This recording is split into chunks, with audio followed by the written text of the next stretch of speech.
Assalamualaikum warahmatullahi wabarakatuh. Bismillahirrahmanirrahim.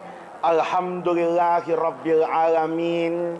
Wassalatu wassalamu ala asyrafil anbiya'i wal mursalin wa ala alihi wa sahbihi ajma'in, amma ba'du. Segenap para alim ulama yang saya muliakan, para habaib, para tokoh masyarakat, Bapak Ibu, hadirin hadirat sekalian yang berbahagia, pagi hari ini kita semua berkumpul di Masjid Miftahus Salam untuk sama-sama, ini ada dua hal. Yang pertama, rutinitas kita mengaji setiap hari Ahad di awal bulan kitab hikam yang dikarang oleh Ibnu Athaillah As-Sakandari. Dan karena ini di bulan Rabiul Awal, kita juga memperingati Maulid Nabi besar Muhammad sallallahu alaihi wasallam. Maka ini kita rangkaikan. Yang pertama, pengajian kitab hikam kita. Pada pengajian yang lalu kita berbicara tentang as-sitru, tutupan Allah subhanahu wa ta'ala. Itu terbagi menjadi dua.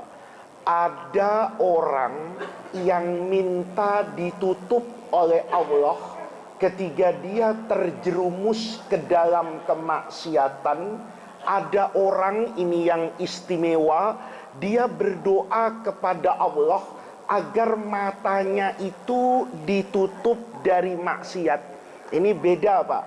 Kalau orang yang sampai pada tingkatan al-khosoh, orang yang hatinya selalu usul kepada Allah, itu matanya minta ditutup dari janda yang cakep, Pak.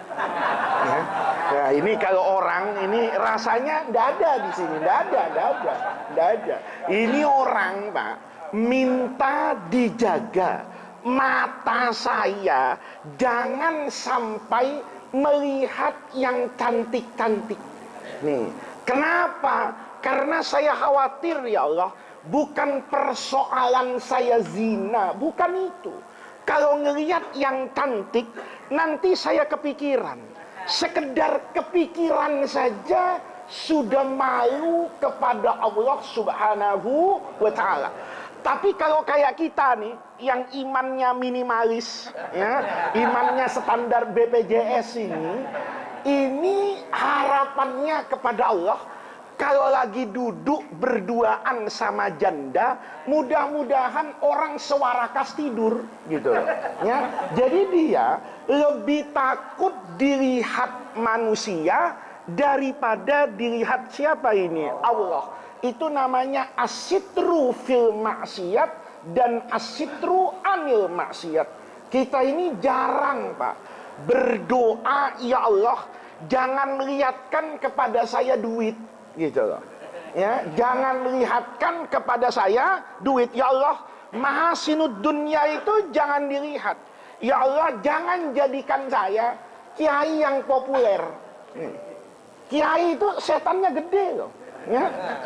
Coba, Pak, kiai itu kalau masih kecil dulu, masih ngajar sekedar di kampung, itu diundang kemana aja datang. Jalan kaki berangkat, dijemput pakai motor siap, naik mobil senang dia, ya. Itu dulu. Tapi begitu populer, ngelihat amplop, loh, ternyata amplop itu kalau undangannya jauh tebel, gitu loh. Kenapa kalau yang dekat harus saya datangi? Maka ketika dia tahu nikmatnya popularitas, dia tahu nikmatnya dikagumi orang, itu boleh jadi yang asalnya baik, kayak kita ngaji hikam yang dulu-dulu ini, itu kata Ibnu Athaillah, kita ini kalau sedang taat kepada Allah, itu lebih butuh sama Allah daripada kita bermaksiat. Ini, Pak. Tapi kita orang awam itu seakan-akan kalau saya bermaksiat, saya itu lebih butuh kepada Allah. Salah.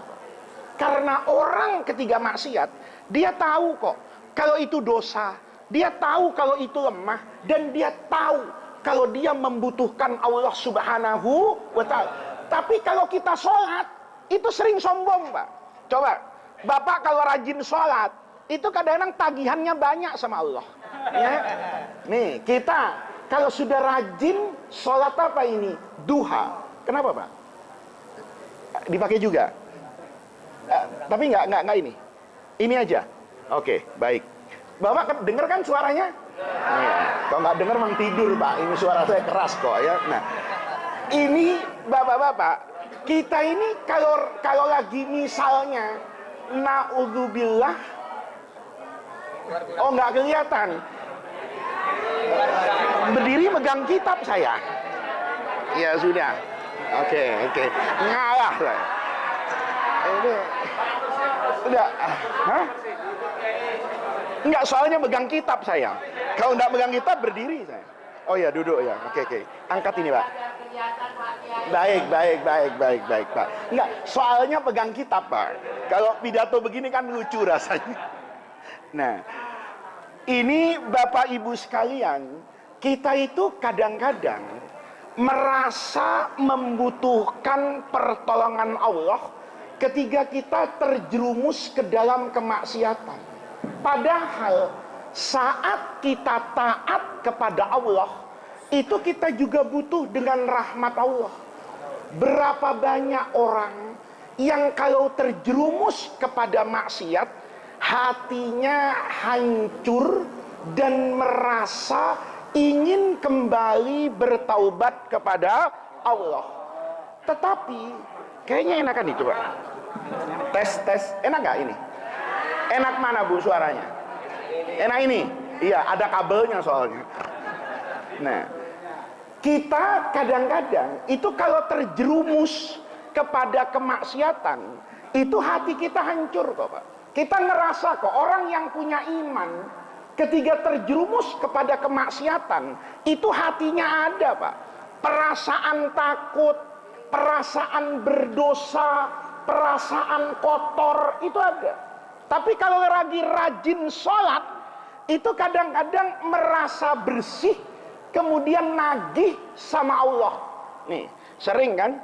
Kita kadang-kadang kalau kepengen naik gaji, itu rajin sholat duha. Sampai kapan? Sampai gajinya naik. Nih. Kalau gajinya tidak naik nih, duha 1 bulan. Nih, sekarang tanggal berapa September? Tanggal 14. Sholat duha dia 14, 15, 16. Sampai kapan? Tanggal 25. Tanggal 25 gajian ini. Dia cek ATM-nya. Tiba-tiba gajinya bukannya naik, malah turun.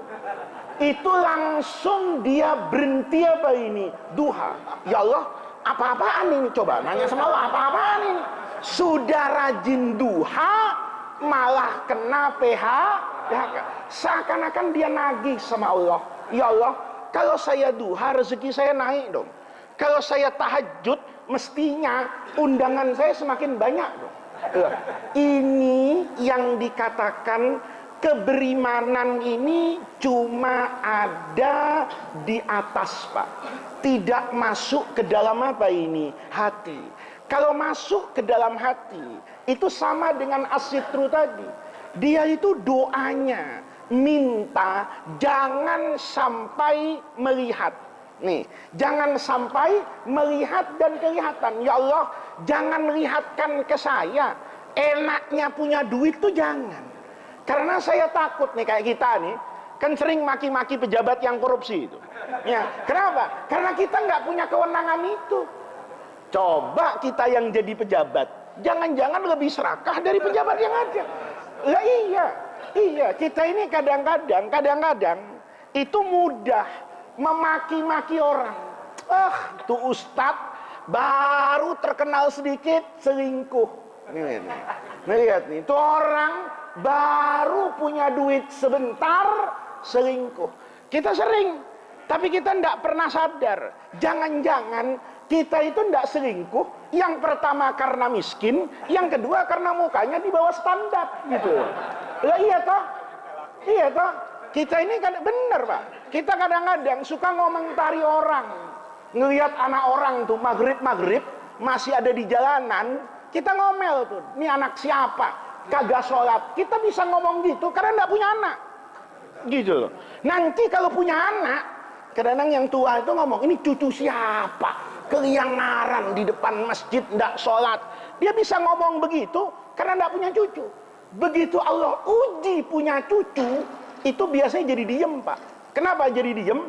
Karena boleh jadi cucunya tidak berbeda jauh dengan cucunya orang lain. Maka di sini bapak-bapak, yang namanya konsep as-sitru itu harus melekat. Ini Rasulullah Shallallahu Alaihi Wasallam itu menanamkan betul konsep itu. Maka di sini hikmah yang mau kita baca pada pagi hari ini, itu Ibnu Athaillah meneruskan itu. Man akromaka innama akromaka fika jamila sitrihi falhamdu liman sataroka laisal hamdu liman akromaka wasyakaraka. Lihat nih, man akromaka, man adapun orang, akromaka yang memuliakan kamu. Nih kayak saya nih datang di masjid tadi, kan datangnya belakangan Pak, tapi duduknya di depan. Saya duduknya ini lebih enak dari bapak-bapak. Ini kalau pakai kursi bebas rematik dan asam urat ya. Tapi kalau duduk kayak bapak, ini yakin yang tua-tua mesti kesemutan Pak ya. Mesti kalau mau bangun itu ada tumak ninahnya sebentar Pak. Kenapa? Karena pinggang tidak sesehat dulu. Lihat nih, ini kata Ibnu Athaillah, man akromaka, saya dihormati sama bapak nih, disuruh duduk di kursi, tangannya dicium, itu saya tidak boleh tertipu Pak. Kenapa? Sebetulnya bapak itu tidak sedang menghormati saya, tetapi innama akroma, sesungguhnya orang tersebut nih, akroma sedang menghormati fika yang ada dalam dirimu, jamila sitrihi, bagusnya Allah menutup aib saya. Ini lihat nih, Allah cakep banget Pak kalau mau nutup aib tuh. Saya dikasih peci, coba lihat nih, ya kan? Saya kalau bapak lihat kayak gini, kan saya kayak orang bener nih Pak. Ya iya, bapak coba lihat, saya kalau kayak gini nih, ini kayak orang bener Pak. Kejelekan saya, keburukan saya, atau bahasa kasarnya, kebajinganan saya, itu ditutup sama Allah. Ditutup dengan apa? Pinter ceramah. Itu penting Pak. Banyak kan orang yang pinter ceramah nyuruh orang ikhlas, tapi amplopnya dihitung sama dia. Tapi orang itu disuruh apa itu? Ikhlas. Itu ketika bapak saya ajak ngomong ikhlas, bapak itu kayaknya, masya Allah, Imam Ghazali ini yang ceramah. Ya, inilah gambaran Islam. Padahal itu karena Allah Pak nutupi aib saya. Ditutup orang itu, ditutup dengan pakaian. Kadang-kadang kan pakaiannya kelihatan kayak orang apa ini, soleh gitu. Ada orang Pak, betul Pak, itu kadang-kadang saya ketawa juga itu. Bajunya kayak ke masjid, belok ke warung kopi Pak. Tapi ada orang kadang-kadang karena kemiskinannya, bajunya itu kayak mau kerja Pak, tapi tiba-tiba belok kemana itu? Ke masjid. Coba lihat, ada orang wangi betul, saya pikir mau ke pengajian. Ada orang kotor karena dia cuma sekedar tukang sampah, tidak bisa mandi, tidak punya pakaian yang layak, tiba-tiba belok kemana ini? Ke masjid. Maka orang itu jangan pernah apa ini? Tertipu. Karena orang itu menghormati kamu, itu sejatinya karena orang itu sedang menghormati yang ada dalam dirimu itu, ketersembunyian, ketertutupan yang Allah tutupi dari kamu. Falhamdu. Maka kalau kamu dipuji orang, itu jangan gila pujian. Bapak ini orang alim, bapak ini orang soleh, belum pernah saya lihat orang sezuhud bapak. Oh, itu biasanya kupingnya lebar Pak, kayak gajah, ya kan? Hidungnya mekar kayak jambu air. Itu kenapa? Masya Allah. Itu kemudian dinikmati. Ini berbahaya. Ini berbahaya. Kalau itu yang terjadi, dia jadi lupa sama siapa itu? Allah. Maka dulu Al-Hakim At-Tirmizi, itu orang sufi besar itu bilang begini, Kak, ini nasihat buat saya Pak, bukan buat bapak-bapak ini. Kalau kamu sedang duduk menasehati orang, kayak saya nih, duduk menasehati orang, kamu melihat orang itu khusyuk mendengarkan kamu, matanya menatap kamu, telinganya mendengar kamu. Kata Al-Hakim At-Tirmizi, ikhdar, hati-hati.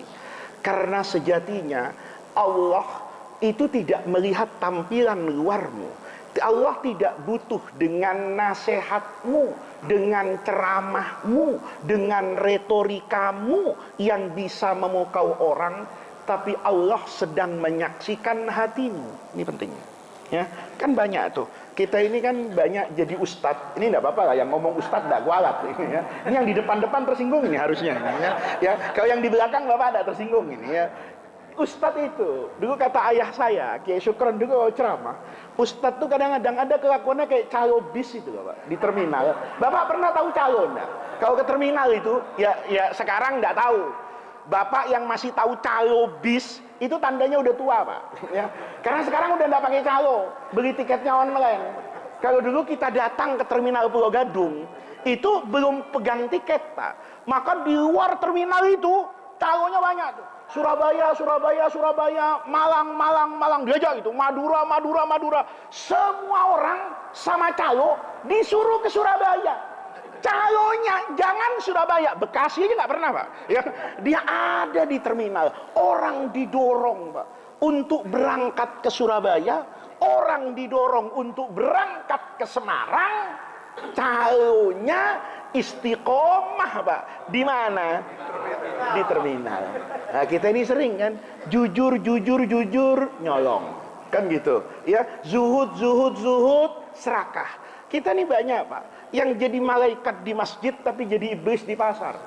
Ya, banyak. Maka di sini kata Ibnu Athaillah, hati-hati kamu. Kalau kamu satu hari dipuji orang memuji-muji dirimu, ingat sama Allah, katakan dalam hatimu, ya Allah, pujian ini bukan untuk saya, tapi untukmu. Karena bagusnya engkau, rahimnya engkau, tidak menunjukkan maksiat saya kepadamu. Makanya dosa itu Pak, tidak dikasih tanda. Coba nih, ya, kata Rasulullah, orang itu kalau berbuat dosa, Nuktoh itu dikasih titik Pak. Tapi sama Allah itu dikasih titiknya abstrak. Di dalam apa ini? Hati pun bukan hati yang fisik Pak. Jadi jangan sampai Bapak, ini orang kalau tahu hatinya putih apa bersih, terus di rongsen gitu. Ini rongsen gitu. Loh, ini kok hatinya hitam ya? Memang bukan hitam, memang hati begitu warnanya. Tapi kata Allah, itu sejatinya dalam al-qalbu yang abstrak, itu Allah kasih titik apa ini? Hitam. Semakin banyak yang hitam, maka kelakuannya itu akan semakin jahat. Kenapa? Karena kalau kata orang sekarang, aura positifnya itu tertutup dengan aura negatif. Untungnya itu abstrak. Coba taruh di jidat. Ya, walaupun dihapus bulanan, misalnya nih, ya, pokoknya kata Allah, nih catatan bulanan, tanggal 1 sampai tanggal 30. Pokoknya nanti tanggal 30 hapus lagi, baru lagi. Kita udah gak bisa keluar rumah Pak. Coba kalau seandainya setiap dosa Allah kasih tanda di jidat, gak ngajar saya. Ya karena apa? Lah, guru jidatnya ada 4 ini dosanya. Dia mikir dosa apa kira-kira. Itu makanya di sini orang itu kalau sedang ada dalam kebaikan, itu jangan pernah berbangga diri. Ingat, pujian itu sejatinya kamu tujukan kepada Allah karena dia falhamdu liman sataroka laisal hamdu, dan bukanlah pujian itu liman akromaka kepada kiai yang kamu hormati, kepada orang kaya dermawan yang kamu puji. Orang kaya itu ngasih duit itu karena Allah apa karena kepentingannya kita nggak tahu. Coba maulid zaman pilkada, zaman pileg, aman gitu. Kenapa? Semua caleg datang Pak. dan pasti nyumbang itu. Karena kalau nggak nyumbang ditandain sama pengurus masjid. Ah, ini caleg pelit nih, nggak usah kita pilih. Ini caleg, Pak. Ketika dia ngasih sumbangan, itu kita puji-puji. Betapa bapak ini calon yang perhatian sama masjid. Iya perhatian, mau minta suara, gitu loh. Tapi sekarang nggak ada yang datang itu DPR. Ya, coba bapak bikin maulid sekarang. Ada calon-calon itu terus nandain. Kalau belum jadi, Pak, itu nelpon panitia kan, nelpon pengurus masjid tuh. Masjidmu kapan ada pengajian? Kenapa? Saya mau hadir. Ya, itu dia yang nanya. Sekarang dikasih tahu, Pak, pura-pura budek. Coba aja, Bapak undang, Pak, ini masjid kita mau ada, oh maaf ya, saya besok itu ada sidang di DPR. Oh maaf, besok ada kegiatan. Wah sibuknya luar biasa. Lah ini bapak-bapak, itu menunjukkan ketika ada orang itu kemudian menyumbang, bapak memuji orang itu adalah bagian dari wasilah.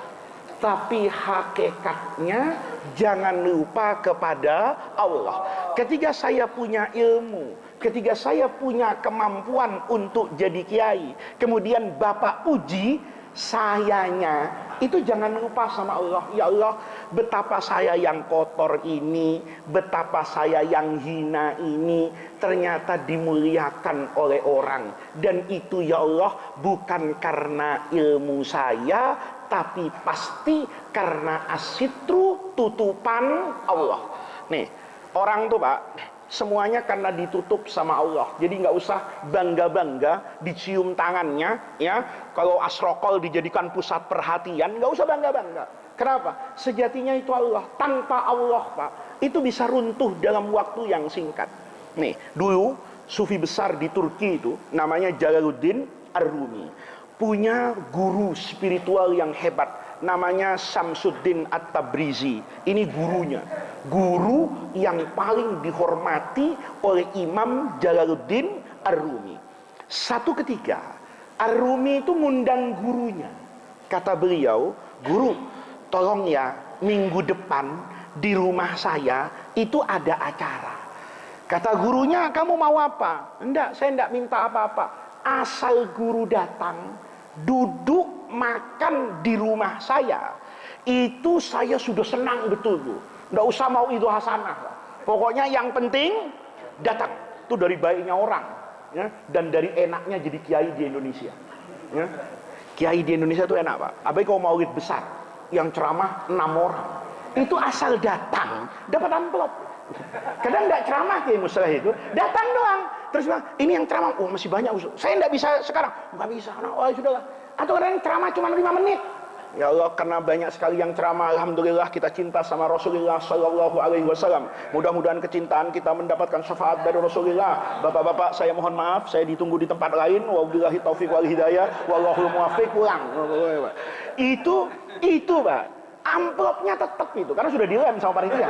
Gitu. Itu masya Allah, itu nikmat betul. Itu dari baiknya santri, dari baiknya murid. Jalaluddin Ar-Rumi itu begini.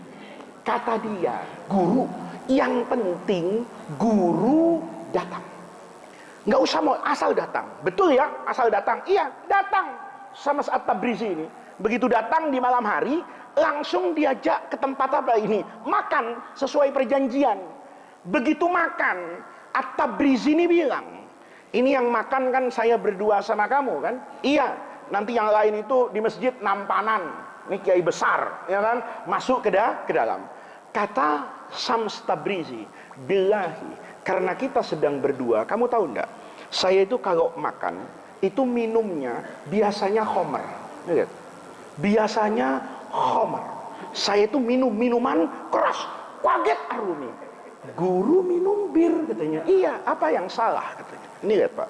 Saking kagumnya sama gurunya, itu semua yang dilakukan guru itu dianggap oleh Ar-Rumi itu benar. Kata Syams Tabrizi, kamu baru tahu kalau saya suka minum minuman keras. Iya, saya kalau nggak ada orang itu minum minuman keras, kata At-Tabrizi. Kata Ar-Rumi, masa guru? Iya, dan saya tidak akan makan makananmu ini kecuali kamu siapkan minuman apa ini keras. Kata Ar-Rumi, nggak ada di rumah saya guru. Kalau nggak ada, saya nggak makan. Sampai ada minuman keras, saya buka minum dulu, baru saya makan. Kata Rumi, bagaimana guru ya? Iya kan di toko banyak, tinggal beli aja. Kata dia, bagaimana cara belinya guru? Kata gurunya, suruh aja, santrimu tuh kan banyak. Apa susahnya? Ya kan? Ya pengurus masjid kek, ya kan? Siapa kek, tinggal suruh bikin beli bir. Kata Rumi, gimana guru? Kalau saya ngomong sama mereka, guru saya minum bir bintang, kan batal sanad ilmu ini. Gurumu guru sesat, katanya. Kata At-Tabrizi, ya udah, kalau kamu tidak mau nyuruh orang lain, kamu aja. Kamu kan murid saya, kamu kan kenal dengan saya, udah kamu aja. Dia mikir, kalau tidak ada guru, tidak makan saya, dan tidak akan datang ke rumahmu lagi. Lihat nih. Kecintaan kepada gurunya itu membuat Ar-Rumi bilang, sudahlah kalau begitu ya, ini kalau orang Madura namanya helap gitu, ya. Kalau orang Priuk bilang majdub gitu, ya. Ini orang susah bedain antara majdub dengan gila, itu agak beda ya. Tapi itu orang gampang. Loh betul Pak, kadang-kadang kita di Indonesia aneh. Nih kayak Musle orang Madura, ya. Kalau ada kiai yang begitu, itu malah tamunya banyak. Ya. Tapi kalau ngaji kayak saya, ngaji baca kitab, itu muridnya 5 orang di masjid. Tapi kalau aneh-aneh itu, nggak sholat, ya kan? Kadang ngambil barang, nggak bayar, itu masya Allah, tamunya numpuk. Maka Ar-Rumi punya bayangan, gurunya ini sedang jazab. Maka dia keluar, kata Tabrizi, pokoknya ndak ada khomer, ndak ada. Maka karena dia juga berat untuk ngomong sama muridnya, maka dia keluar sendiri. Dia bilang sama muridnya, kalian di sini saja ya, guru masih di dalam, belum mulai pengajian, saya mau keluar sebentar. Ada apa guru? Ada yang penting. Muridnya bilang, biar kami guru, ndak usah, ini penting sekali, maka kamu ndak bisa, kamu duduk aja di sini. Keluar Pak. Ada murid satu yang nakal. Jadi kadang-kadang murid nakal itu ada manfaatnya kayak Muslim. Yang lain ini muridnya sami'na wa ata'na. Kamu jangan ikut keluar ya. Saya keluar sendiri, kamu tunggu aja di majelis ini. Yang satu sami'na wa pikir-pikir. Mikir dia. Ini ada urusan apa ya? Kok guru sampai keluar sendiri? Seumur hidupnya saya mondok di sini. Itu semua kepentingan guru pasti dilayani oleh siapa itu? Santrinya. Tapi kenapa kali ini kok guru maunya keluar langsung sendiri? Maka yang nakal ini Pak, itu kabur dari belakang Pak. Diikuti gurunya. Kemana ini gurunya? Dia ikuti, kaget luar biasa Pak. Ya, begitu gurunya itu masuk ke satu perkampungan yang di situ tidak ada orang Islamnya, satu. Yang kedua, itu terkenal tempatnya orang apa itu? Mabuk. Maka begitu masuk ke dalam, dia kaget. Ini guru ngapain? Bukannya keluar batang ya kan? Bukannya kemana? Ini malah ke tempat beginian guru. Hatinya itu semakin apa ini? Curiga. Ini memang murid begini nih Pak, bahaya ini, ya kan? Ya, untung waktu itu ndak ada handphone Pak. Kalau ada handphone, masya Allah di video kan masuk TikTok Pak, ya. Masya Allah bisa ada kerusuhan di sini, di demo tuh ya, gitu. Itu diikuti Pak, diikuti. Begitu masuk ke toko minuman keras, itu muridnya Pak, terkesiap hampir pingsan gitu. Innalillahi, guru saya. Ternyata dia bilang rahasia-rahasia, ini rahasianya. Dibeli Pak. Ini muridnya teriak, innalillahi, guru mau mabok katanya itu. Ar-Ruminya juga kena mental Pak. Kaget juga, ada ente di sini. Nih, ya, maka kiai kalau mau aneh-aneh jangan di kampungnya, gitu loh. Terbang ke Aceh sana kan begitu kan, aman di situ dari yang kenal. Ini bapak-bapak, Ar-Ruminya tuh kaget betul. Ente ada di sini, kata muridnya. Saya juga nanya, kenapa guru ada di sini? Katanya. Kata, udah ibarat tertangkap basah Pak. Tangannya Rumi itu udah megang minuman keras. Maka muridnya ini, murid Sabrang ini teriak, Masya Allah, ditipu kita sama Al-Mukarram ini. Ternyata Al-Muharram kelakuannya, Masya Allah. Teriak Pak. Karena teriak, kata Rumi, diam kamu. Jangan guru, jangan perintahkan saya diam. Ini macam teriak Pak. Karena teriak ribut berdua, orang kampung keluar. Ada apa ini? Ya, apa karena pajak naik 1000% kan? Apa karena apa? Ribut orang Pak. Akhirnya jadi tahu kan, Orang-orang tuh yang keluar tuh semua, Pak. Loh, ada apa? Ini imam besar kita ternyata beli macam-macam, Pak. Karena macam-macam, Pak. Orang tuh emosi. Emang dasar kiai bangsat gitu kan. Emang dasar masyarakat kan gampang begitu, Pak. Ya, langsung bukan cuma itu, Pak. Diserang Rumi itu, ditabokin sekampung. Gitu. Karena ditabokin teriak Ruminya. Kedengeran, Pak, sampai ke rumahnya. Maka gurunya Syams Tabrizi itu keluar. Begitu keluar, diikuti sama semua santrinya. Ada apa ini ribut-ribut di sini? Kata orang-orang, ini guru, muridmu ternyata ajaran sesat. Apa sesatnya? Ini pegang minuman keras. Dia beli minuman keras secara sembunyi-sembunyi. Tadi dia mau keluar, kita tawarin, guru duduk aja di sini, biar kami yang keluar. Guru mau apa? Guru ngotot, tidak bisa diwakilkan dan tidak memerintahkan satupun dari kami. Kami baru tahu kalau ternyata guru ini brengsek. Dia mau beli minuman keras. Kata Tabrizi, kamu jangan asal ngomong. Itu bukan minuman keras. Kata mereka, minuman keras guru bir bintang ini. Kata gurunya, tuang. Begitu dituang, Pak, teh tubruk. Begitu dituang, itu teh tubruk. Kata gurunya, kan gue bilang apa? Ini bukan bir bintang Tongji ini, ya kan? Dari Tegal ini, ya. Ini teh. Coba rasain, takut dia. Coba rasain, dirasain teh tubruk beneran. Ini teh, dicium botol-botolnya, bau teh. Maka santrinya bilang, maaf guru ya, maaf, udah pulang, bubar. Ini singkat cerita, bukan itu ceritanya. Maka Tabrizi itu, Ar-Rumi tahu kalau itu Homer beneran. Kata Ar-Rumi, guru, kalau mau bercanda jangan ekstrim. Untung karomahnya nggak delay, Pak. Bapak suka buka YouTube kan?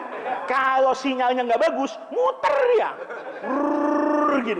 Kata Ar-Rumi, saya tahu betul guru, itu minuman keras.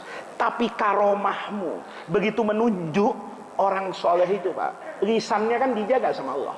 Nggak mungkin bohong, nggak mungkin ngomong salah. Kalau dia ngomong itu teh, Jibril lari, Pak, itu. Untuk apa ini? Merubah. Itu dicari asisten bidang pengairan. Kata malaikat Jibril, malaikat urusan minuman, cepet sekarang lu robah itu. Dari minuman keras jadi teh tubruk. Itu malaikat, Pak, ya, sedunia ribut sendiri. Masya Allah, tugas berat ini ya. Baru kali ini merubah minuman keras jadi teh. Rumi tahu, Pak, kalau itu asalnya minuman keras, tahu dia. Maka dia bilang, guru, kalau mau bercanda jangan kebangetan. Kalau karomah tadi dia, hancur berdua kita. Ya iya, Pak. Kalau tiba-tiba kata gurunya, itu teh tubruk, malaikat kena macet misalnya, ya. Atau kayak saya sama Kiai Musle tadi, nyari masjid ini muter-muter, Pak. Ya, saya mestinya tidak telat tadi, muter kemana-mana, pakai Google Map itu, ditunjukin masuknya ke masjidnya nggak ada. Saya bilang, apa jin yang ngundang saya? Setelah saya telepon kanan kiri, nyampe ke sini. Ternyata bukan cuma saya. Orang sini kesasar, Kiai Musle. Kalau saya kesasar, pantas, Pak. Orang jauh kan, Kiai Musle kesasar. Nah, bapak-bapak, kata-kata siapa? Kata Rumi. Kalau tadi malaikat telat guru, hancur kita. Kata Tabrizi, bukan itu yang saya mau tunjukkan sama kamu. Lihat, jubah itu ternyata menipumu. Kebesaran namamu itu tidak cukup untuk menjaga kehormatanmu. Bayangkan, kamu yang sudah dianggap guru di sini puluhan tahun, jubahmu, sorbanmu, ilmumu itu langsung hancur hanya karena sebotol air yang belum jelas apakah itu khomer ataukah itu teh. Tapi kamu jangan pernah berbangga dengan jubahmu. Kesucian dan kehormatanmu itu ternyata kalau Allah mau itu bisa runtuh hanya dalam waktu yang singkat dan sebab yang sepele. Allah jaga engkau dalam kehormatanmu itu karena rahmat Allah, bukan karena kehebatanmu. Jadi orang itu, Pak, di mana-mana ingat sama siapa itu? Allah. Maka Rasulullah itu dakwah itu tidak pernah pusing mikirin followers, Pak. Ya, bayangin Nabi Muhammad nih, Bapak tahu kan, ada surah namanya Makkiyah, ada surah namanya Madaniyah. Nabi di Mekah itu lebih dari 12 tahun, Pak. Dihitung nih, ternyata murid Rasulullah ketiga ada di Mekah itu cuma 60 orang lebih. Enggak lebih dari 60 orang. Nanti di Madinah, Nabi jadi Nabi, itu sekali berdakwah yang masuk ratusan orang. Ini bisa bayangin, Nabi 13 tahun, itu yang masuk Islam cuma puluhan orang. Untung itu Nabi bukan ketua Golkar. Ya. Kalau itu ketua PKB, ketua PAN, ketua Golkar, Nabi, di muktamar luar biasa, Pak. Ya, 13 tahun yang milih cuma 60 orang. Kan nggak bakalan lolos, jangankan DPRD nggak masuk, cuma 60 orang. Tapi Rasulullah nggak pernah peduli. Nabi itu nggak pernah sedih. Kata Nabi, Allah tuh nyuruh saya dakwah, nggak nyuruh ngitung murid saya. Maka yang dilihat itu Allah. Kalau kita enggak, Pak. Sekarang nih konon kabarnya kayak Musleh, itu ada kiai.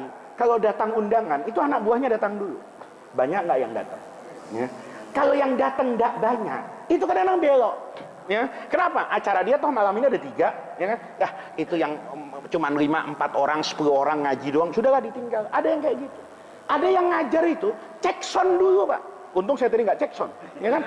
Ada yang cek sound, Pak. Oh iya. Saya cerita saja sama bapak-bapak.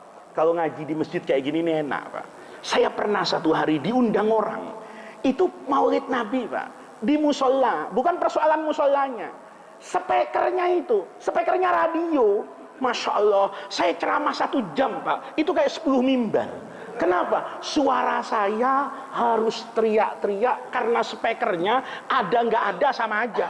Ya, iya, musolanya tuh kecil, Pak. Musolanya tuh kecil, ya kayak tiang begini nih, ya. Makanya salonnya bukan salon begini. Itu mungkin salon radio rusak itu ditempel. Tahu-tahu bikin maulid. Ya. Orang yang datang di luar banyak, nggak nambah speaker, Pak.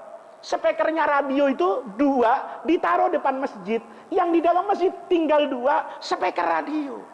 Saya bilang, ini ceramah di sini sebetulnya rugi, Pak. Kenapa rugi? Habis ceramah di situ serak suara saya. Ya, besok saya ngaji terpaksa diwakilkan orang. Ini kalau pakai logika amplop rugi saya. Ya kan? Tahu gitu mendingan ini nggak usah ceramah besok 2 masjid aman kan begitu ya. Kenapa? Yang dilihat duit. Tapi kalau yang dilihat Allah, kita tidak pernah tahu. Ketika ceramah di tempat seperti itu, jangan-jangan orang yang begitu memang mau cari ilmu, Pak. Memang mau dapat ilmu. Jangan-jangan di tablik akbar yang besar, orang bukan mau mendengarkan ceramah kita, tapi sebatas bangga datang ke maulid yang ramai dan syiar tanpa mementingkan isi dan ilmu. Maka ini bapak-bapak kita ngaji pagi hari ini, itu merupakan bagian dari ajaran agama untuk selalu ingat kepada Allah bahwa manusia itu tidak punya apa-apa, kita ini tidak maujud nih, Pak, tapi kita wujud yang bergantung kepada wujudnya Allah. Kita ini menjadi mulia bukan karena kemuliaan kita, tetapi ada Allah yang ingin menjadikan kita terlihat mulia di hadapan makhluknya. Tanpa itu semua, maka bangunan wujud kita, wujud itu artinya kekayaan, ilmu, ibadah, keikhlasan, ketulusan, semuanya itu akan runtuh. Maka dalam hidup ini jangan pernah lupa dengan la haula wala quwwata illa billahil aliyyil azim. Mudah-mudahan hadirnya kita di majlis maulid ini, langkah kaki yang kita gerakkan ke masjid ini menjadi tawassul dan wasilah kita semua untuk mendapatkan khairat dunya wal akhirah. Rabbana atina min ladunka rahmah wa hayyi lana min amrina rasyada. Allahumma la tahrimna khaira ma indaka li syarri ma indana. Kurang lebihnya saya mohon maaf. Wallahul muwaffiq ila aqwamit thariq. Wassalamu alaikum warahmatullahi wabarakatuh.